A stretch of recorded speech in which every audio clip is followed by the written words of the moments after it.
Okay guys, dito tayo si Maria. Magigisa tayo ng kalabasa. Yan.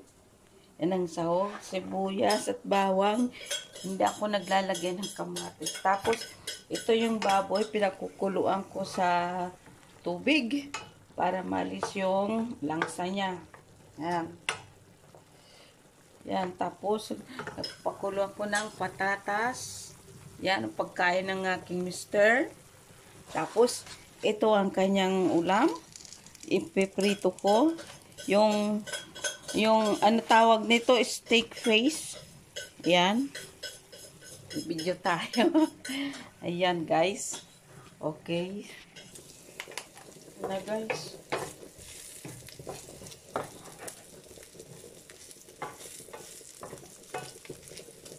Tapos, guys, ilagay, ano na natin, sa sibuyas. Gisa na natin sa sibuyas, guys.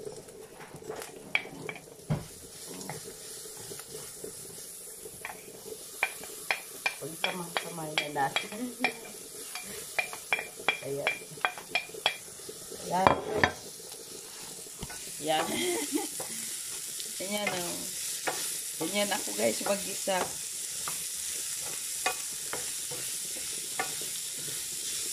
Yan. Ganyan. Tapos, ilagay natin yung kalabasa. Yan. Lagyan na natin.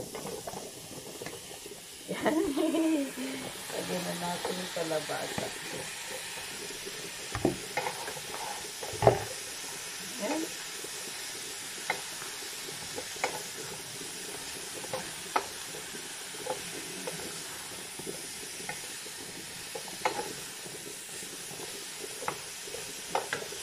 Ayan lang ang sahog. Ang iba, diyan natin ng tubig.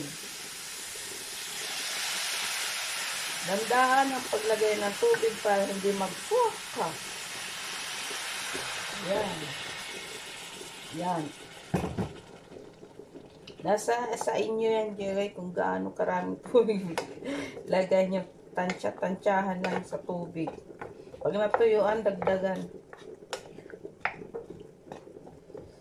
Ayan. Ayan, guys. Ayan. Okay, takpan natin. So, ayan guys, luto na yung ating kalabasa. Yan na siya. Tapos, ito, nagpiprito na ako ng steak face. Yan. Steak. Yan. Luluto na tayo. Ayan. Yan guys, hanggang dito na lang ang aking video. Maraming salamat po. Sinong bumakanood na aking video. God bless you all. Para lagi po kayong update sa mga bagong video ina-upload. Paki-like and share po. Bye-bye po. Ayan.